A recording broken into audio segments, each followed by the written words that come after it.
All right, good morning, everybody. Thank you all for showing up this morning to officially welcome back Kelly Kroskoff as president of basketball business. This was not anticipated by anyone. The quiet part was finally said aloud by the Indiana Fever president, who was seated at the top of the entire organization. Her remarks raised eyebrows and stirred up the entire basketball music community. For the first time, the realities of that franchise, music, politics, pressure, locker room dynamics, and the struggle between creating a champion and a brand were exposed. Everything you believe to be true about Caitlin Clark's circumstances in Indiana is altered once you learn the full story. Let's now return to the start of this tale. Indiana was one of the least well-known teams in professional basketball prior to Caitlin Clark ever donning a Hoosier uniform. 6 victories in 2021, 5 in 2022, and 13 in 2023 are being discussed. They were a joke for almost 10 years. No alcohol, no sportsilage, no supporters. There wouldn't be any cameras. The chairs weren't being filled. Whatever the fever had been, the WNBA scene had drastically shifted. That was the truth. A once proud franchise was neglected. But despite their best efforts, nobody in that front office could have anticipated what transpired. When the first overall pick in the 2024 WNBA draft entered the room, everything changed. Caitlin Clark not only lowered the temperature but also altered the league as a whole. Everywhere she played, there were sold-out crowds, record-breaking TV ratings, jerseys flying off the racks, and a media frenzy that, to be honest, had never been seen in women's basketball since music. The company had to make a decision in the midst of that eruption. Would they attempt to change the direction of the wave or ride it? At that moment, the entire tale becomes fascinating because the front office made a move that stunned many people, and the Fever needed someone at the top who realized exactly what they had, a once-in-a-generation athlete who was single-handedly altering what was possible for women's sports. Kelly Kroskoff was appointed as their new president of business operations and basketball. It made sense on paper. Kroskoff had founded the Fever in the past, was a member of the team that won the 2012 championship, and had first-hand knowledge of the organization. The group introduced her with all the excitement that was expected. However, something in her early statements at the news conference brought up difficulties that many at the time decided to ignore, but that would later come back to destroy the entire company months later. No one noticed the warning signs until it was too late since they were concealed in plain sight. At this time, everything fell apart. July of 2025. Caitlin Clark's injury-related absence is causing problems for the Fever. Due to a groin problem that has been plaguing her for weeks, Clark has only participated in 11 games this season. Fans are irritated. The team is on the verge of making it to the postseason. There is increasing pressure. On the same day that the video from Kroskoff's first press conference inexplicably resurfaces on social media, the internet unearths a speech from October 2024 that most people had completely missed. During the press conference, Kroskoff looked directly into the cameras and declared, "This is about the Indiana Fever. Indeed, Caitlin Clark and Aaliyah Boston are our key players, and we plan to keep growing them. However, I want this team to become a national leader and a long-lasting brand like Apple." 5 words, like an apple. That was all that was required. Because not many people heard that vision in that cue. In just a few hours, the video went viral, and its fan base quickly expanded. It served as a caution. At the Fever front office, such a response was unheard of. Fans were not just angry but also well-organized, boisterous, and hard to ignore when they were furious. Because of what Apple actually accomplished, the comparison to Apple struck a different chord. One visionary, Steve Jobs, was the foundation of their entire identity, and when he left, the company all but fell apart. Clark supporters therefore perceived something in the Fever president's use of that precise analogy as telling, as though the organization already viewed Clark as an element rather than the primary emphasis. A fan responded to enduring brands that align with their values on social media. Steve Jobs, the company's star and visionary, is credited with making Apple a global icon. Another fan didn't hold back either. When Clark eventually decides she's had enough of the front office dumpster fire, the Fever will acknowledge that they wasted the greatest opportunity in women's sports history. The answers, comment sections, and message boards all expressed the same basic sentiment. You don't minimize the most significant person this team has ever had, and you keep focusing on her. Criticism was more than just noise. A few hours after the video went viral, Krauskopf's whole account, which had only been active on social media a few days prior, vanished. Someone in that organization made the decision, and they were aware of how dire things were becoming. There was quiet in place of a message or an explanation.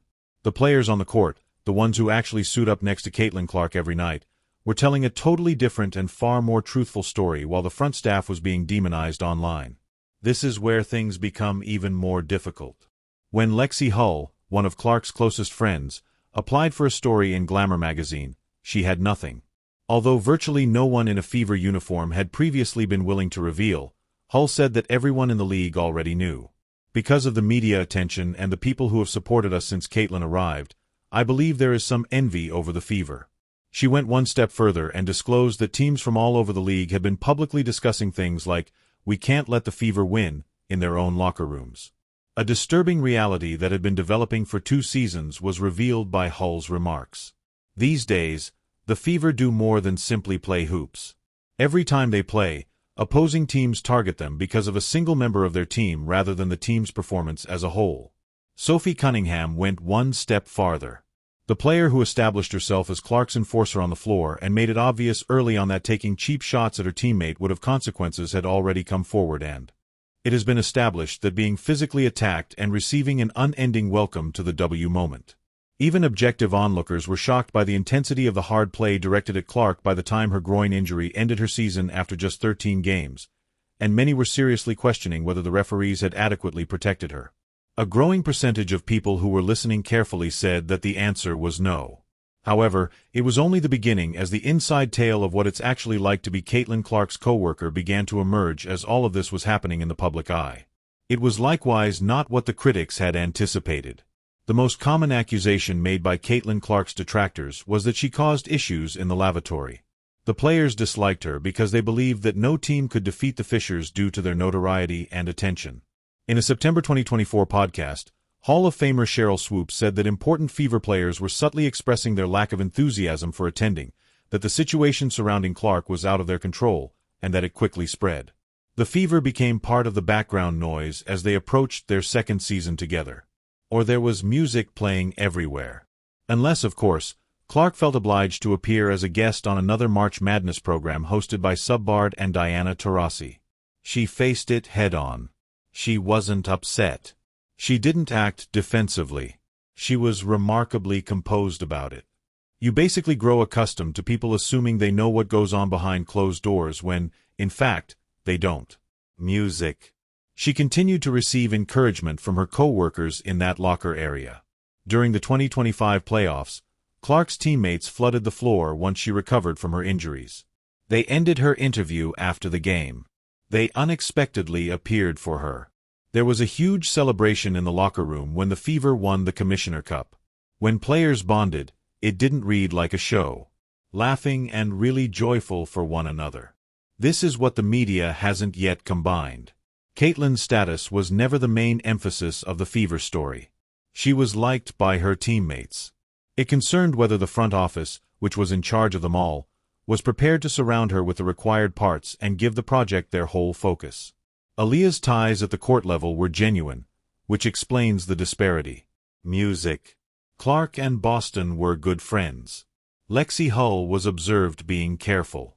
Before they had even played a game together, Sophie Cunningham and other new players were swooning over Clark.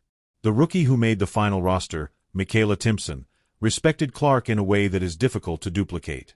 Following the expansion draft, Clark posted comments on Instagram for 2 of her teammates. "My Aussie for life for Chloe Bibby-Way and Cub. I love you for Christy Wallace." The love was sincere. These were genuine connections. However, winning titles requires more than just contacts. And at the center of it all was that tension. In addition to the Apple sound clip, Kelly Krauskopf's remarks at the October 2024 press conference included something that many people overlooked in their haste to express their disapproval. Krauskopf was referring to the long game when she said that she wanted the Fever to be a lasting brand. When Indiana won its lone championship in 2012, Caitlin Clark was 10 years old, according to her, stating that sometimes a generation is needed to advance. Perhaps the group had been working for someone else all along, sowing the seeds for a 10-year-old someplace who would find inspiration in the Fever's actions at the time. Depending on how you interpret the real priorities of the front office, you may see that as either vision or deception. However, this cannot be disputed. Spectators who were present. Due to a brand, the fever that began in 2024 did not manifest. They arrived as a result of a player. They spent hours driving. They received monies that the WNBA had never seen before. The league had never anticipated the amount of spectators. Additionally, ticket sales decreased when Clark's injuries prevented him from playing in ways that could be quantified, recorded, and publicly acknowledged. TV viewing declined. There was no denying the hard, unpleasant reality of what Clark meant by it. Franchise. However, the organization's top-level statement repeatedly mentioned the team, the institution, and the brand, as though the person garnering all of that attention was somehow apart from it. Kroskoff made a particularly notable statement during that press conference. She stated that if you are an intelligent basketball player, you would want to play alongside Caitlin Clark. And the Fever's recruitment success had subtly developed into one of the WNBA's most compelling stories, so it turned out to be more true than even she probably realized at the time. In order to travel to Indiana, players had to accept wage reductions. The chance to play alongside Clark was the deciding factor for veterans. Clark's fan base wasn't limited to crowded stadiums. Players wanted to be a part of something more than a typical WNBA because of the atmosphere it was fostering. The Fever had grown to be one of the league's most well-liked venues in spite of this. Not because of a brand plan, but rather because of a basketball player who packed buildings wherever she went and improved everyone around her. Now let's discuss 2026 and the Fever's upcoming projects. In the WNBA, the team lost 2 players. Christy Wallace is drafted to Toronto, and Chloe Bibby White is drafted to Portland. Clark herself had to put up with a season that was meant to be her breakthrough second year, but instead it was a nightmare of injuries that kept her to just 13 games throughout the regular season. She was chosen for the All-Star game despite averaging 16.5 points, 8.5 assists, and 5 rebounds per game. Notwithstanding this, she remained the league's focus not